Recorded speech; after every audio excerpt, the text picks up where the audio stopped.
ដំបងសុំអោនគោរពចំពោះការស្រឡាញ់និងអ្នកគាំទ្រអរគុណទៅដល់គ្រួសាររស់ស្នាដៃពួកគាត់ចាំសាទរអរគុណទៅដល់បងប្អូនមិនចោលខ្ញុំពេលគ្រាខ្ញុំក្រអរគុណទៅដល់អ្នកក្បត់ដើរតួកំសត់ធ្លាប់លួចចាក់ក2K24 2K24 ទើបសំលុយទិញបានខ្សែក 2K24 រឿងដៃខ្មៅប្រែជាពណ៌ស 2K24 ឡើងទឹកលុយហងស៊ុយខ្ពស់ល្អ 2K24 យើងនៅតាន់មាំដូចដុំថ្ម Shut up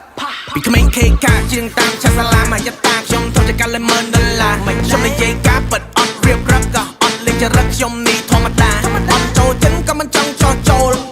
គ្នាហើយយើងខកគីឡូចង់បុកដែរតែបុកអត់បែករឿងដូចដៃស្គាល់ទេដៃថែបពេលដែលយើងអន់តនណាចង់រាប់គេផ្ដាច់ពីងព្រោះប្រាក់បងគប់ពេលដែលយើងអន់តនណាចង់រាប់គេឃើញមុំគេបណោយើងងាប់ពេលដែលយើងអន់តនណាចង់រាប់នាងស្ដាប់ម៉ែនាងខ្លាចបែកទ្របពេលដែលយើងអន់តនណាចង់រាប់អូនហ៊ានក្បត់បងអានឹងវាតបស្នងក្បាលបងវាកឡង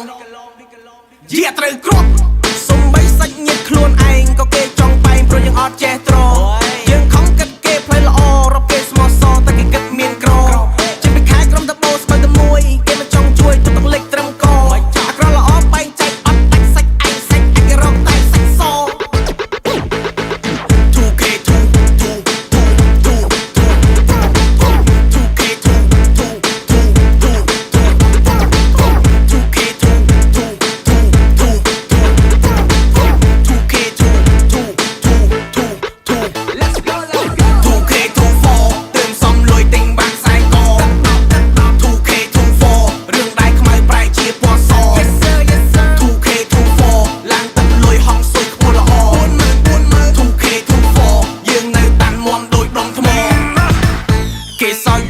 មើងងាយញោមពេលជីវិតខ្ញុំអត់មានឆ្នាំងសាអន់ចិត្តអត់តូចចិត្តអត់ឡើងអង្គុយមើលខ្ញុំច្រៀងលើឆានៅចាំអត់គ្រាអញខ្សរគេដៀលខ្ញុំស្ដាប់ក្មេងតោកយ៉ាងឥឡូវមិនដែរយើងអង្គុយហូបតែមើលកៅខ្ញុំមានផ្លាកមានម៉ា